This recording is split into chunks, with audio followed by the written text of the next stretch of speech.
Throw away the trash made by those less fortunate. Haha. A client at work, whom I'll refer to as Derek, expressed his dissatisfaction with something I had created. It was a wedding dress that I had struggled to make recently. Despite my efforts to comply with Derek's detailed requests and frequently changing demands, he tore the dress in front of me and trampled on it. For me, the creator, his actions were nothing but humiliating. Therefore, I decided to retaliate with the help of a classmate, Lisa. With the cooperation of my colleagues, I executed a plan and decided to add a final touch. Facing Derek, who had barged in, I delivered a decisive remark. "Derek, things won't go your way." I couldn't let him have his way any longer. My name is Tom. I am a man in my 40s who often suffers from back pain. Working at a company where desk jobs are prevalent, I'm often worried about getting insufficient exercise. I work for a wedding dress manufacturing company. Creating memories for people is the one thing that makes me proud of my otherwise ordinary life. Especially since many wear a wedding dress only once, I feel a strong sense of responsibility during my work. At the same time, the process of understanding clients' preferences and meticulously designing each detail according to their wishes is the most enjoyable part for me. The other day, a client was delighted with their design. That's good to hear. I hope they have a wonderful wedding. For me, the joyous moments in my work are when I see our clients' happy faces. My interest in wedding dresses dates back to when I was quite young. I believe it began when I was invited to the wedding of a neighbor's sister during my elementary school years. The colorful wedding dress she wore left a lasting impression on me, even as an adult. As a child, I was deeply impacted when I saw a colorful outfit that seemed to reflect the vibrant personality of an energetic older sister. Having always thought wedding dresses were white, I was surprised to see someone wearing a colorful dress without it being for a costume change. Curious, I asked her, "Why is your dress so colorful?" Perhaps because it's the most me outfit. After all, a wedding only happens once in a lifetime. The way she smiled so happily when she answered me was memorable. That experience inspired me to want to carefully craft wedding dresses that fit each client perfectly when I grew up. It's autumn. The office is getting colder, and we're adjusting the room temperature with heating devices. In the morning, not long after arriving at work, I was sharing old memories with a junior colleague. A young man working on promotional posters next to me said, "I see." He's a diligent young man in his 20s named James, who joined the company this spring. James always works hard and is a very good person. Eager to absorb knowledge and grow by observing us, he's rewarding to teach. That's why you listen carefully to the client's requests. Right. Without proper consultation, we can create a dress that fits the client. Making an image into a tangible dress for custom orders must be tough. The interested junior looked up with admiration and muttered, "That's impressive." Although he's currently focused on promotional work, I might let him help with wedding dress designs in the future. Exposing him to various tasks now will surely be beneficial when the time comes. Just as I finished reminiscing and was pondering the future, my cell phone in my chest pocket rang. Checking the screen, I saw the name of a client for whom I was responsible. To avoid disturbing James, I left the room and called a client outside the building. Then, the man on the other end shouted, "You're late in getting back to me." The man, Derek, a man in his 30s, let out a voice filled with anger. He is the second-generation president of a well-known company. I'm sorry. Not even a minute had passed since the call ended, but the person on the other end seemed quite impatient. As I offered my apologies, Derek snorted and continued, "I hope the dress is ready. It's made simple and elegant for my girlfriend, without any unnecessary decorations, right?" He wanted to know how far along my work was. However, this wasn't the first time he had called about this matter, so I couldn't help but think, Not this again. Because Derek calls almost every day, it's been a bit overwhelming. Of course, the work is progressing well. I recall Derek's request in my head. He wanted a dress for a demure woman, something not too flashy. So, I've been careful to design it without going overboard. Really? You're not slacking off, are you? Where exactly are you in the process? He asked in detail about what had been completed and how much progress had been made. While some might find such questions annoying, there's no choice but to respond since it's part of the job. Understandably, he's concerned since it's a once-in-a-lifetime event, but despite my careful responses, he seemed unsatisfied. Such answers only leave me worried.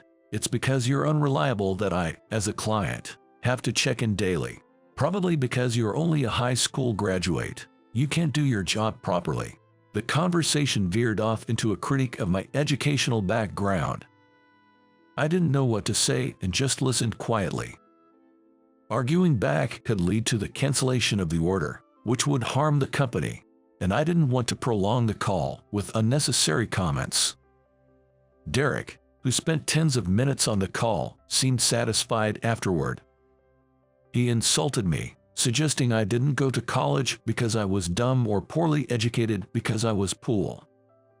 In the end, he said, "Don't think I'll accept anything subpar," and hung up. During the call, Derek mostly talked by himself, indicating he didn't need any responses from me. It's strange to think that he's the president of a company. How does someone who doesn't listen to others manage a company? Later, when I discussed this with James, he suggested, maybe it's a case where the others are competent. Maybe his parents are wealthy enough to cover any managerial blunders, or perhaps the people around him are capable. I see. Though he's a troublesome client for us, maybe he's well received by his inner circle, and others are working hard for him. The world is full of people who are not as they seem. Among my friends, there's even a woman who likes a bossy man, so maybe Derek is just another such person. Reflecting on this later, it turned out to be true, but at the time, I never imagined Derek could be so awful.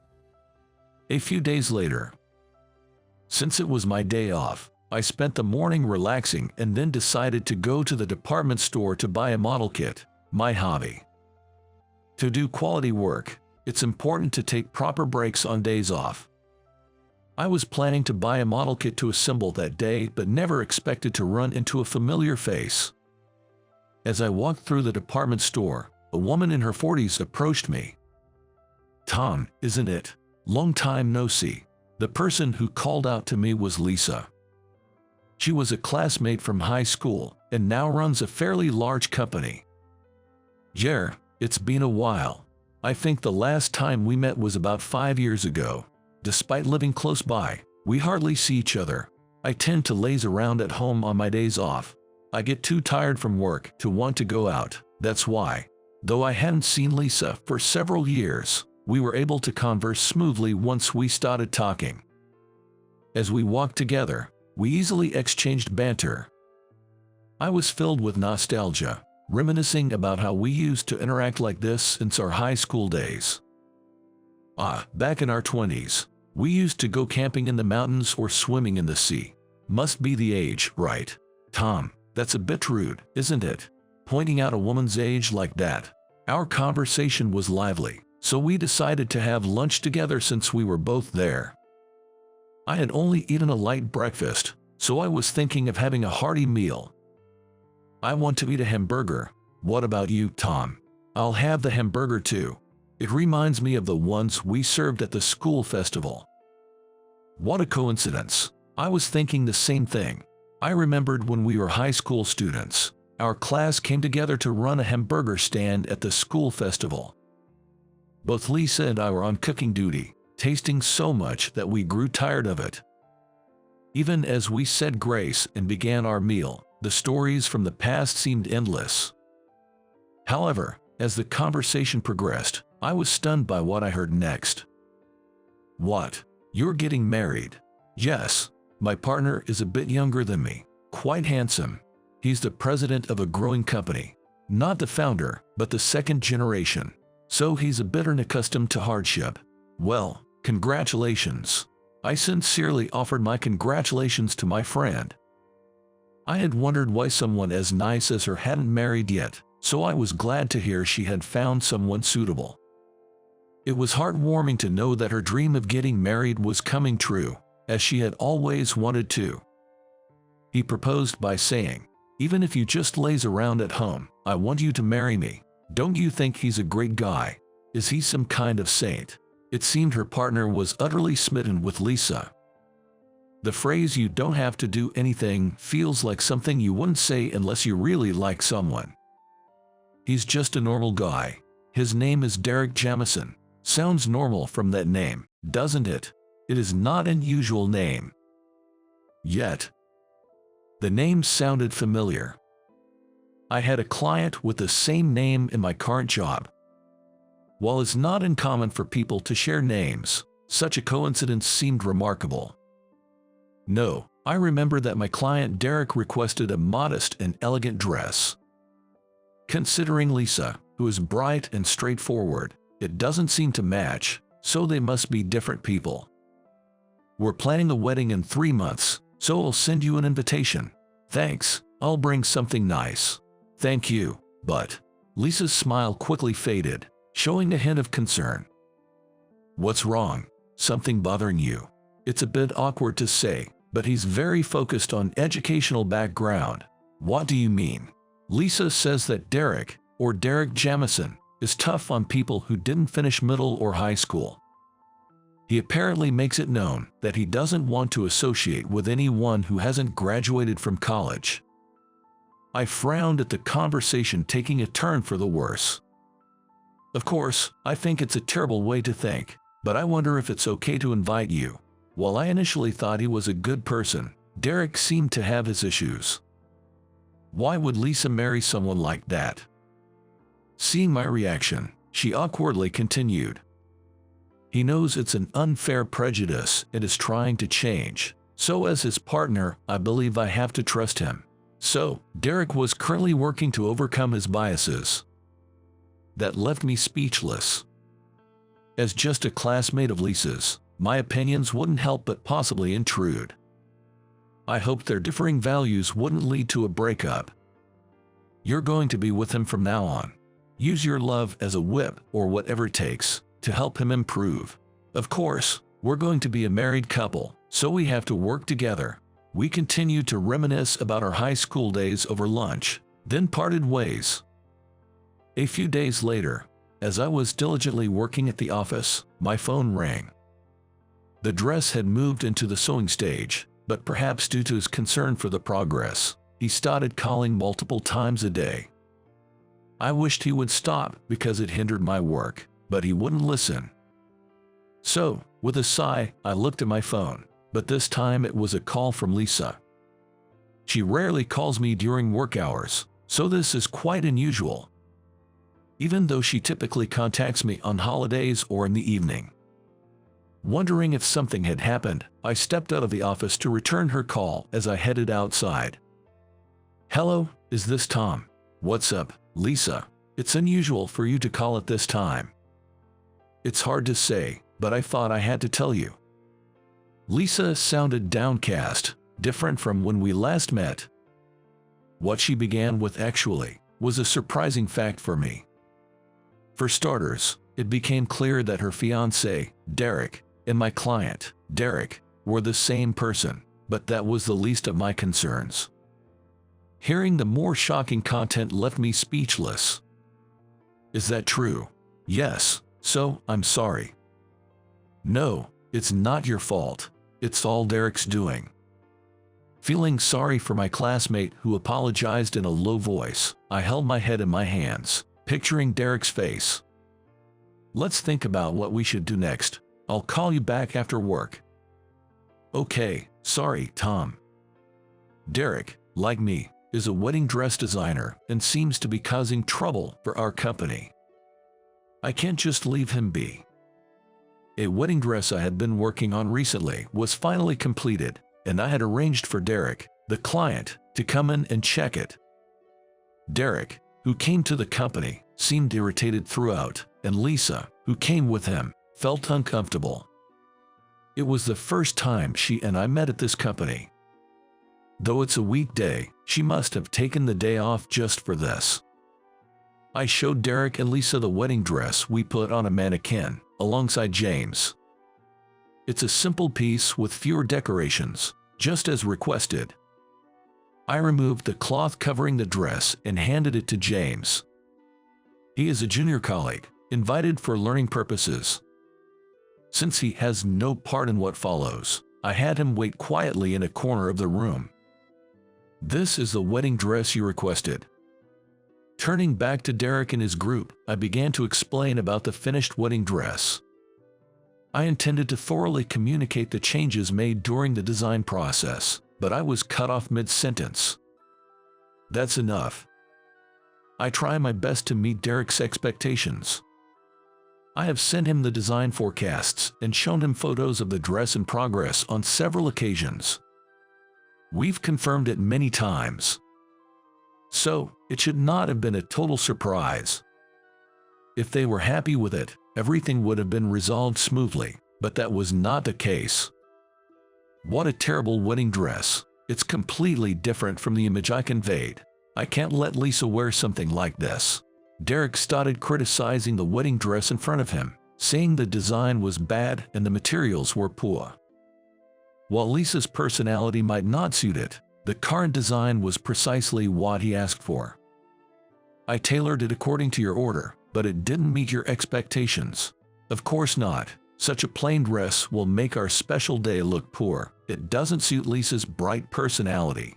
His words, negating all previous requests, left me at a loss for how to react. I've lived long enough to see a lot, but this was my first time encountering someone so unreasonable. My mouth was agape, and so was my James's, who was present. He muttered under his breath from the corner of the room, "What's going on in that guy's head? Don't be too harsh, Derek. Someone worked hard on this." Lisa is kind to say that, but effort alone isn't enough.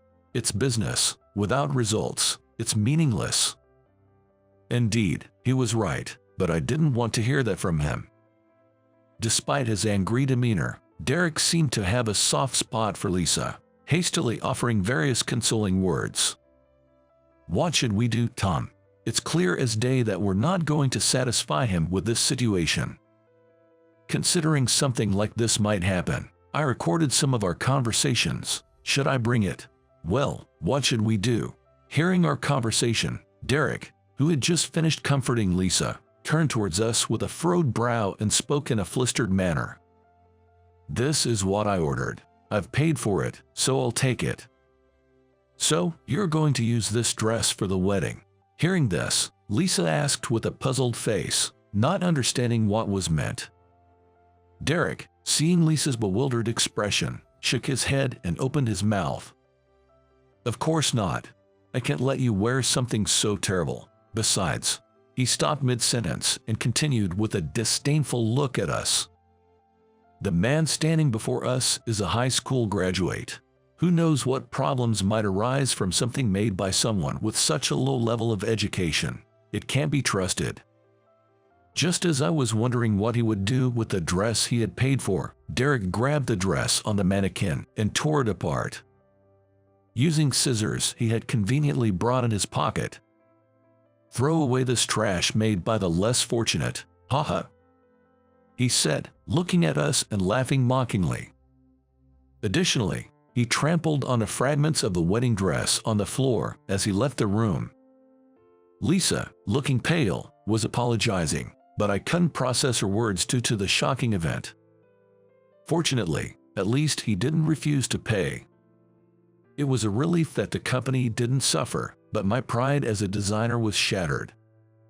However, Derek, who had inflicted damage on my spirit, seemed to have planned further harassment. That night, he apparently attempted to post bad reviews about my company online. Had Lisa not discovered and stopped it, who knows what would have happened. She stayed at Derek's place to monitor his actions, preventing the incident. An hour after work ended, she informed me through an email I learned later that night, Lisa and Derek had a terrible argument. But fortunately, because Lisa threatened, "If you post bad things online, I won't marry you," we didn't suffer any damage. However, I wasn't just going to let things slide. To strengthen my resolve, I deliberately voiced my feelings. "Derek, things won't go your way." Fortunately, knowing Derek's plot in advance, I was already prepared for retaliation.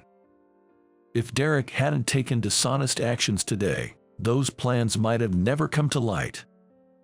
Using the information from Lisa, I contacted various companies. These were small companies that produce threads and fabrics, which had been pressured or harassed by Derek's company. My plan was to persuade these companies to stop dealing with Derek and instead do business with our company. I didn't force them, but they all quickly agreed, indicating that their relations with Derek were already poor. From that day on, production of wedding dresses at Derek's company began to delay. According to Lisa, Derek became increasingly exhausted due to complaints from customers. Then, on the day before the wedding, a haggard-looking Derek stormed into our company. "You've been in touch with the companies we deal with lately. I heard about it. Stop harassing us now." "What are you talking about? I've only been trading with companies necessary for making dresses. That it happened to be your companies is just a coincidence. Don't lie so blatantly. I know what you're up to. If you're going to play it like that, we'll spread bad reviews about you." Derek, red-faced and spluttering with anger, raised his voice, "But would Lisa allow that? If you do that, won't your fiancé be angry? I won't be responsible if she calls off the engagement." "Lisa will understand me." I silently denied those words in my heart. Lisa is not the kind of person who affirms everything someone does. In my memories, she always pointed out mistakes, even if it was a close friend or someone superior. Sighing, I then noticed Lisa arriving afterward. "Lisa, why are you here? I expected something like this. As your fiancé, I can imagine your actions to some extent." She gave me a brief look of apology before turning towards Derek. "Derek, it's unacceptable to demean other companies for the sake of your own. What are you talking about? With that kind of naivety, you won't survive. I understand that society is tough, but that doesn't justify hurting others." Derek, turning pale, averted his gaze from Lisa and glared at me instead. "You've seduced Lisa. How dare you lay hands on another man's woman? He has nothing to do with this. This is my decision. As my fiancé, don't you understand that?" "No, that's..." Pressed by Lisa's assertiveness, Derek now turned white and began to sweat. "We can't be together anymore." Lisa calmed herself and seemed to realize that she was in the room where the wedding dress was shown. Her gaze fell to the floor scattered with pieces of the dress Derek had shredded. "Let's break up." Hearing this, Derek grabbed Lisa's shoulder, pleading with spittle flying. "Please don't. Think it over. The wedding is tomorrow. I love you." "Love? That's probably a lie. I've known it for a while." "What? You only targeted my company because it produces high-quality materials to grow your own. You never loved me." Lisa's company is known for producing quality thread. That must have been why Derek targeted her and got close. "I overheard you talking to yourself when you were drunk." Hearing Lisa's sorrowful words, Derek collapsed on the spot. Everything was going well until now. This is a joke. Where did I go wrong? Instead of offering an apology, Derek proved to be more despicable than imagined. It's ridiculous that a company with a high school graduate has a better reputation than mine. I thought just a few bad reviews would drive customers my way. He clenched his teeth in frustration, his expression filled with regret. My plan to get a convenient woman while eliminating a rival, all gone to waste. Instead of admitting his guilt, Derek became defensive and even started berating Lisa. "Damn it. I should never have chosen a woman like you. I wanted a younger, more obedient wife, but you were the only one gullible enough, so I had no choice." Seeing Derek insult the woman who had been his fiancée until now with such an ugly expression was unbearable. I grabbed Derek by the collar, unable to let this go any further. There are things you should and shouldn't say. Apologize to her. Apologize? For what? You should be grateful I'm marrying an old maid. You should have just kept quiet. Unable to hold back, I was about to punch him. But before I could, Lisa slapped him across the face. Lucky for you, you don't have to marry such a woman. Goodbye, and don't ever show your face to me again. Derek, with a swollen cheek, left our company muttering complaints. A few seconds later, a large splash was heard as a result of a small prank. I had asked James to place a bucket full of water in a position Derek was likely to kick over. If he had noticed and avoided it, James was supposed to dump another bucket of water from the floor above, but it didn't come to that. Left behind, Lisa, instead of showing shock, started making phone calls with a determined look.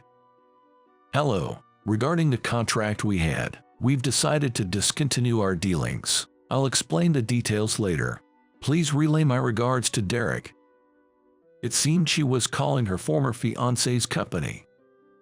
After finishing her calls, Lisa turned to me. Slapping her cheek to reset her mood, she said, I've decided to cancel the contract with Derek's company. It was a major deal, so it should significantly impact them. It's a pity I won't see his frustrated face, she said. You're tough, I said. There's no point in moping around. That's not like me. So, how about celebrating my continued single status by bar hopping tonight? I shrugged and happily accepted her invitation. That night, Lisa and I shared many stories over drinks at a bar. After her recent heartbreak, she gave me a relieved smile and said, "Thank you," which made me believe she was starting to recover. Afterward, Derek's company lost many of its clients. Especially since crossing Lisa seemed to have a significant impact. Losing a major business partner, Derek's company gradually downsized and eventually went bankrupt.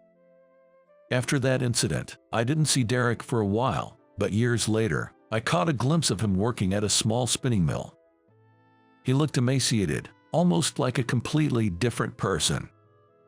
Meanwhile, our company steadily improved its performance. Thanks to Lisa promoting us as a form of atonement for the trouble caused, orders for wedding dresses tripled. For a while, we struggled to keep up with the workload with our current staff, but we managed to overcome this by hiring more people. By a few years later, our company had grown to be well known locally. Lisa, who had carried a big trauma, eventually had her wedding ceremony without a hitch. It seemed she had moved on from Derek, and I was relieved. If ever she remembers him, I'll be there to support her. After all, I ended up standing beside her at the wedding venue as her partner. Lisa, wearing the custom-made wedding dress I created, was stunningly beautiful. She gave me a radiant smile, just like the one I remember a girl from the neighborhood having when I was young.